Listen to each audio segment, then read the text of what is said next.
हम करने वाले राजस्थान के प्रमुख किसान आंदोलन, जिसमें से हम पढ़ेंगे राजस्थान के प्रमुख किसान आंदोलन में से बिजोलिया किसान आंदोलन, जो राजस्थान का सबसे लंबा चलने वाला किसान आंदोलन है, ये हम पढ़ेंगे आज। तो देखते हैं राजस्थान में किसान आंदोलन की शुरुआत कैसे हुई, इसके प्रमुख मुद्दे क्या थे, किस कारण किसान आंदोलन की शुरुआत मानी जाती है। तो राजस्थान में ब्रिटिश सरकार की आधिपत्य की स्थापना के पश्चात यहाँ आर्थिक और सामाजिक परिस्थितियाँ में परिवर्तन आया। शासक अंग्रेजी संरक्षण के कारण स्वयं को सुरक्षित मानने लगे तथा अपनी किसान जनता के प्रति निरंकुश होने लगे। साथ ही अंग्रेजों की नीतियों के कारण कुटीर उद्योग धंधे बर्बाद होने पर भूमि आश्रित जनसंख्या का प्रतिशत बढ़ने लगा।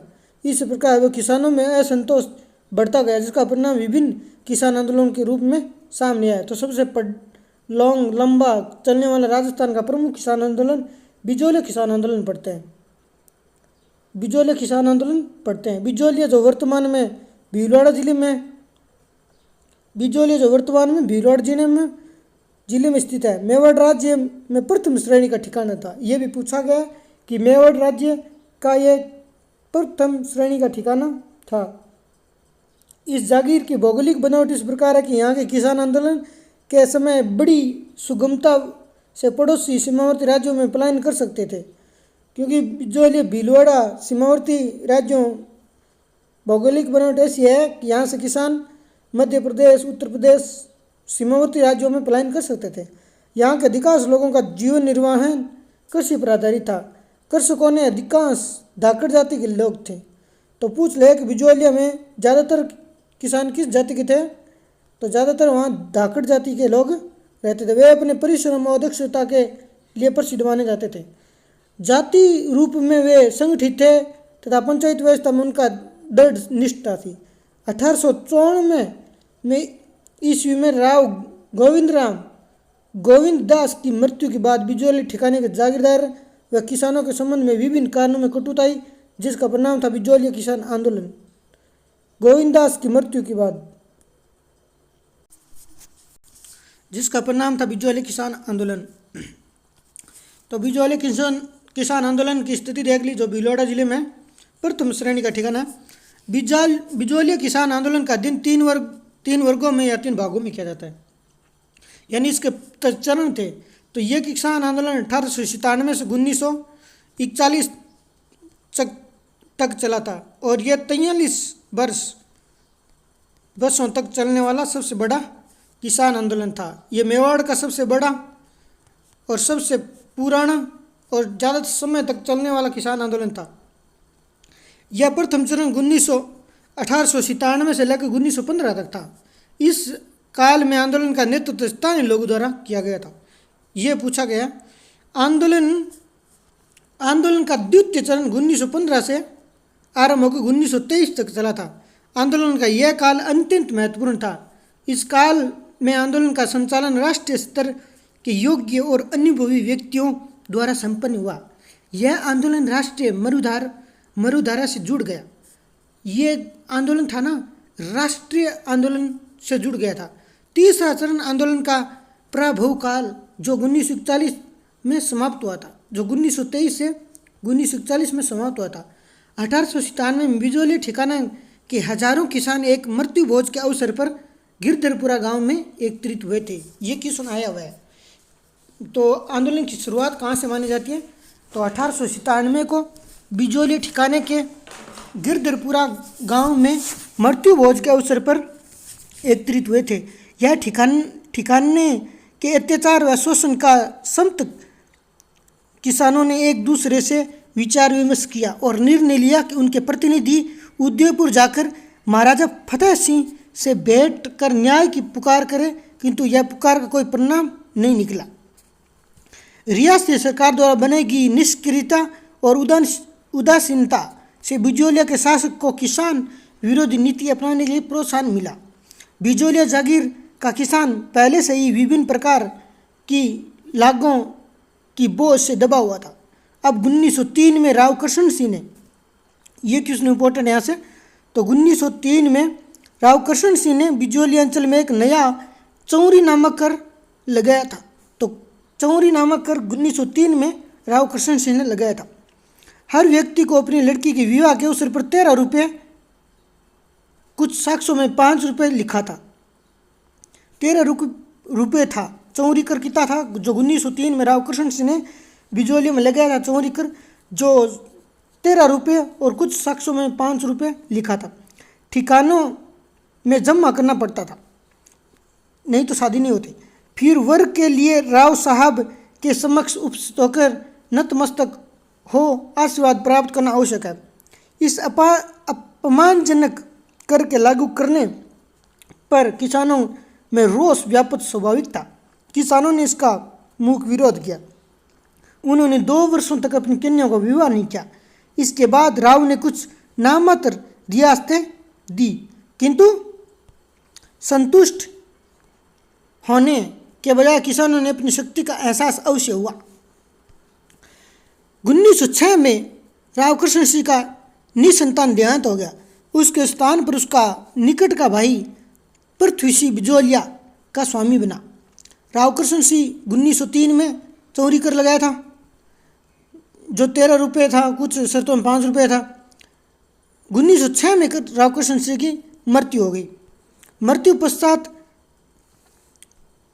पश्चात पृथ्वी सिंह बिजोलिया का स्वामी बना। उसने मेवाड़ राज्य के नई जागीरदारी की तलवार उसने एक नया कर लगाया।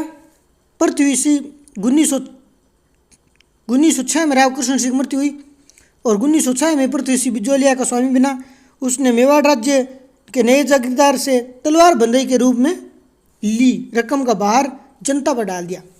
मेवाड़ राज्य तलवार बंदई कर सामंत से लेता था और सामंत ने ये बार जो सामंत था पृथ्वी सिंह जो बिजोलिया का स्वामी बना था, जो राव कृष्ण सिंह की 1906 में मृत्यु हो गई थी, उसके बाद राव पृथ्वी सिंह स्वामी बना बिजोलिया का। तो उसने मेवाड़ राज्य द्वारा नए जागीरदार से तलवार बंदई के रूप में ली गई रकम का भार जनता पर डाल दिया। किसानों ने जब इसका विरोध किया तो स्थानीय शासक ने किसान आंदोलन से जुड़े व्यक्तियों के विरोध शक्ति का रुख अपनाया और दमनकारी नीति का अनुसरण किया। किसान नेता साधु सीताराम दास को ठिकाने के पुस्तकालय से सेवा मुक्त कर दिया। अन्य किसान नेताओं को जेल में डाल दिया। 1914 में राव पृथ्वी सिंह का देहांत हो गया और उसका पुत्र केस ऋषि अल्पवयस्क था। इसलिए जागीरी प्रशासन कोर्ट और वार्ड्स यानी महाराणा के नेतृत्व में चला गया। मेवाड़ महाराणा के नेतृत्व में चला गया, किंतु किसानों को फिर भी कोई खास फायदा नहीं हुआ। उसके हालात जस के तस थे। इस हालात में इस प्रकार इस आंदोलन का प्रथम चरण पूरा होता है जो 1915 तक चला था, 1897 से लेकर जो पूरा हो गया। इस आंदोलन का दूसरा चरण प्रारंभ होता है जब 1916 में विजय सिंह पथिक वास्तविक नाम भूप सिंह इस आंदोलन से जुड़ते हैं। यानी दूसरे चरण की बिजोलिया में अध्यक्षता किसने की थी? तो 1916 में विजय सिंह पथिक ने। विजय सिंह पथिक में कार्य करने के अपूर्व क्षमता थी।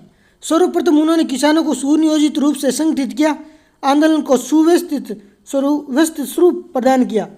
उन्होंने बिजोलिया में विद्या प्रचारिणी सभा का गठन किया। तो बिजोलिया में 1916 में विद्या प्राचारिणी सभा का गठन किसने किया?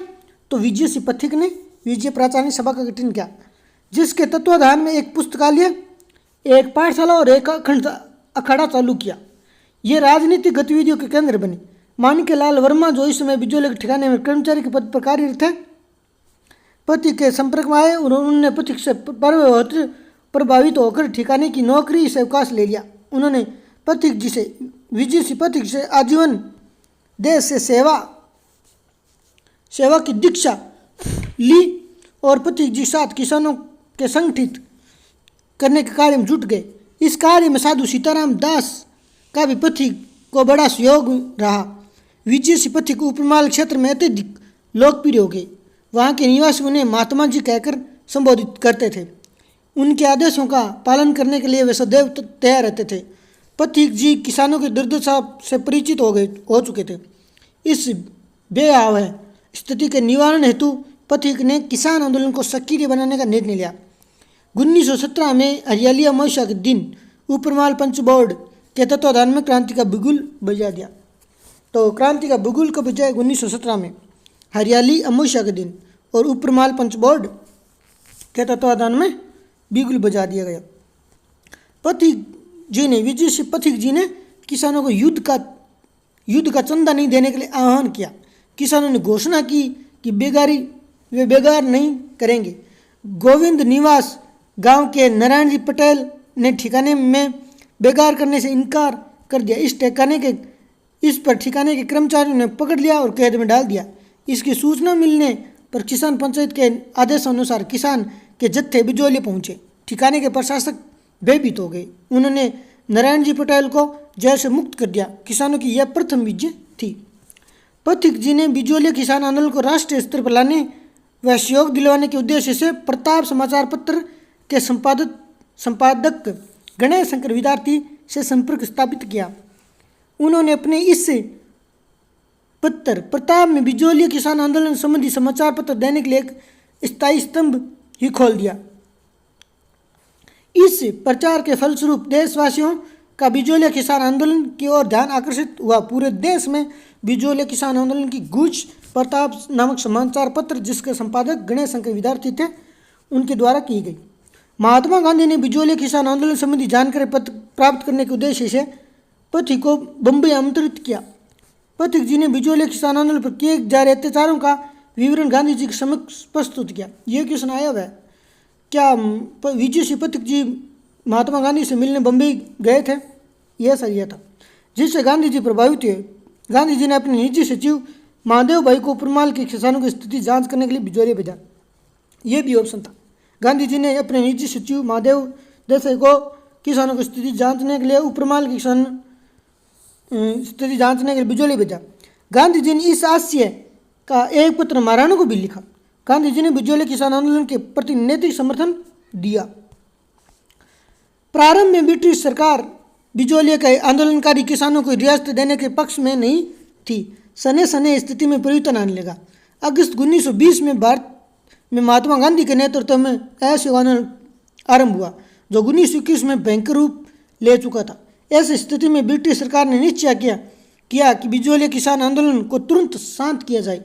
इस उद्देश्य से ब्रिटिश सरकार ने एक उच्च स्तरीय समिति का गठन किया, जिसमें एजीजी रॉबर्ट हॉलैंड, उसके सचिव आलंगवी, मेवाड़ के ब्रिटिश रेजिमेंट विल्सन, मेवाड़ राज्य के दीवान प्रताप चंद्र चटर्जी और राज्य के शायर हकीम बिहारी लाल को रखा। लंबे विचार विमर्श के पश्चात 11 फरवरी 1922 को ठिकाने और किसान पंचायत के बीच समझौता हुआ। एजीजी हॉलैंड ने किसानों के पक्ष के औचित्य को स्वीकार किया। समझौते के अनुसार किसान को अनेक रियासतें दी गई, लगभग 35 लागें समाप्त कर दी गई। कुल 84 में से 35 लागें समाप्त कर दी। इस प्रकार 1922 में आंदोलन समाप्त हुआ। असहयोग आंदोलन के समाप्त होते ही एजीजी किसानों के साथ हुए समझौते के प्रति उदासीन हो गया और बिजौलिया के जागीरदार ने समझौता उल्लंघन करते हुए किसानों पर पुनः नई लाग लगा दी और लगान की मांग भी बढ़ा दी। 1923 से 26 के समय किसानों ने बड़ी तकलीफ में गुजारा। मार्च 1927 में किसान पंचायत हुई, जिसमें रामनारायण चौधरी, माणिक्यलाल वर्मा भी उपस्थित हुए। तो ये तीसरा चरण था जिसमें रामनारायण चौधरी और माणिक्यलाल वर्मा ने कमान संभाली। पथिक ने किसान को बरानी भूमि छोड़ने और अहिंसात्मक साधनों से आंदोलन को जारी रखने का सुझाव दिया, किंतु यह प्रयोग असफल रहा। 20 जुलाई 1931 को सेठ जमनालाल बजाज ने उदयपुर में महाराणा